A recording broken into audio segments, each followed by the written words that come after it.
langit Indonesia yang cerah, terdapat warisan budaya yang tak ternilai harganya. Batik, karya seni kain tradisional yang telah menjadi darah daging bangsa Indonesia.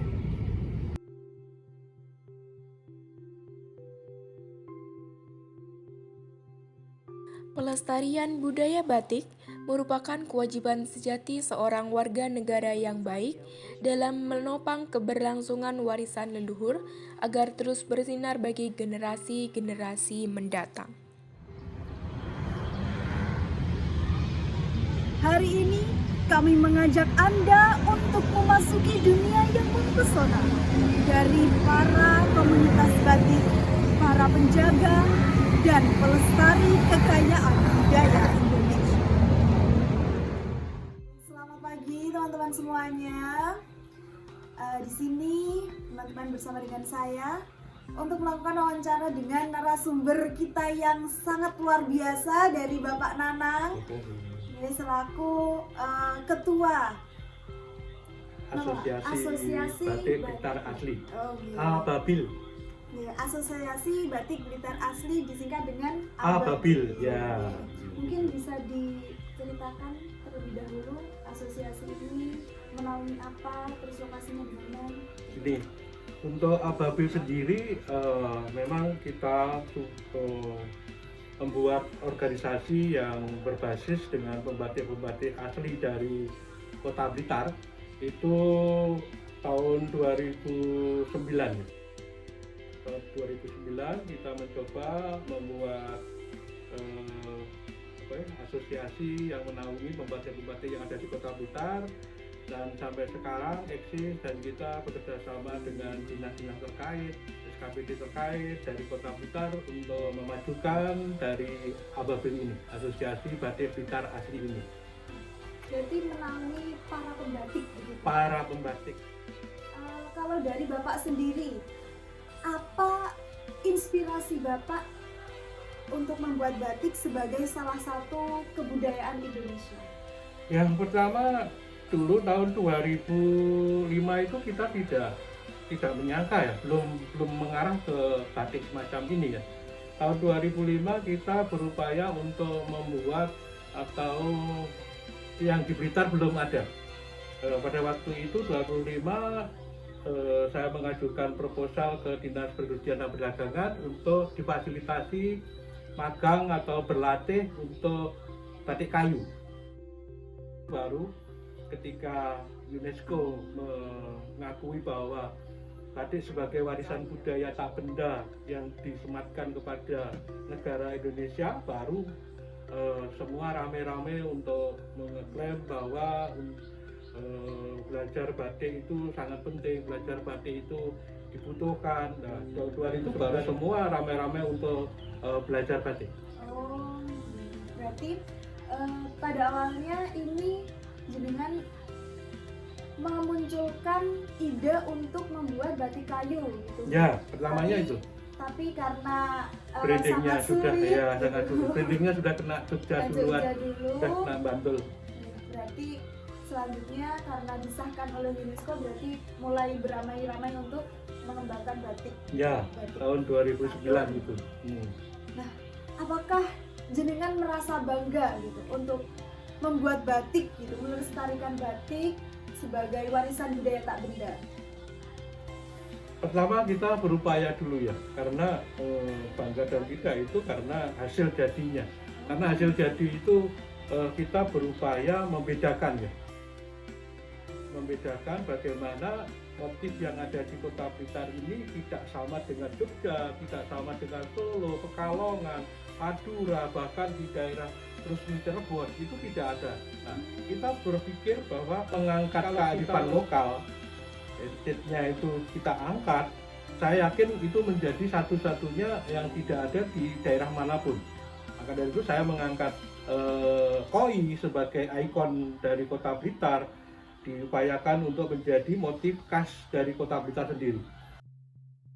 Jadi kita berusaha menggali terus motif-motif yang ada di lokal daerah Kota Blitar ini supaya bisa paling tidak dikenal masyarakat dan bisa mendunia. Jadi titik kebanggaan itu ketika kita bisa mengenalkan motif-motif khas Kota Blitar gitu Pak. Betul, ya.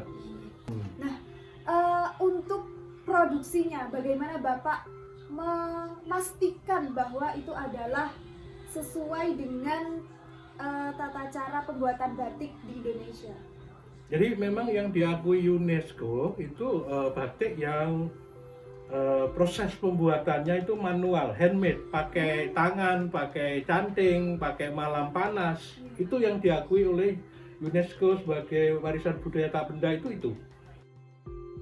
Sedangkan perkembangan pada saat sekarang ini karena memang kebutuhan batik itu sangat pesat, sangat banyak yang meminati, sehingga untuk proses produksi itu tidak mengarah hanya pada standar dari UNESCO, tapi ada standar khusus yang dikembangkan.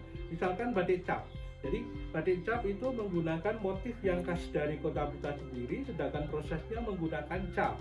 Dan ini ada pengembangan lagi, ada batik printing malam dingin. Jadi ini batik printing malam dingin ini diupayakan untuk meningkatkan kuantitas. Jadi kuantitas ketika kita mencapai ribuan potong per bulan yang kita harus selesaikan, kita harus memakai teknis-teknis yang bisa mempercepat, tapi tidak mengurangi kaidah dari batik itu kan sendiri. Kalau sekarang ini banyak ya Pak, orang-orang itu menggunakan batik printing gitu. Ya. Nah, dari jenengan sendiri bagaimana memperkenalkan batik itu bahwa batik yang sebenarnya, batik yang diakui itu adalah batik yang menggunakan malam? Ya, kita berupaya ya melewat dinas terkait, lewat anak-anak yang belajar tentang batik itu diajarin ya, dari mulai SD itu kita sudah mengajarkan teknis-teknis membatik yang benar. Jadi untuk batik itu harus menggunakan malam panas, harus menggunakan canting. Canting pun itu bermacam-macam jenisnya, dan itu kita kenalkan dari sedini mungkin.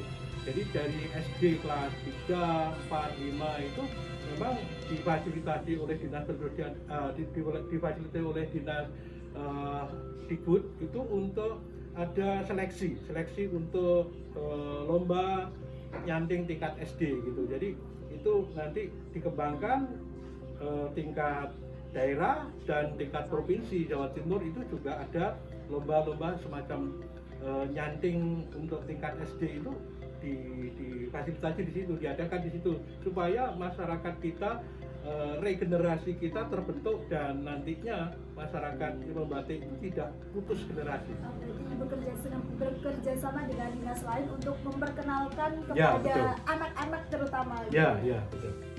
Terakhir Pak Niki, Ya. mungkin Bapaknya bisa memberikan pesan untuk teman-teman kita, anak-anak muda, bagaimana untuk mencintai batik, terutama yang batik asli dari Kota Blitar.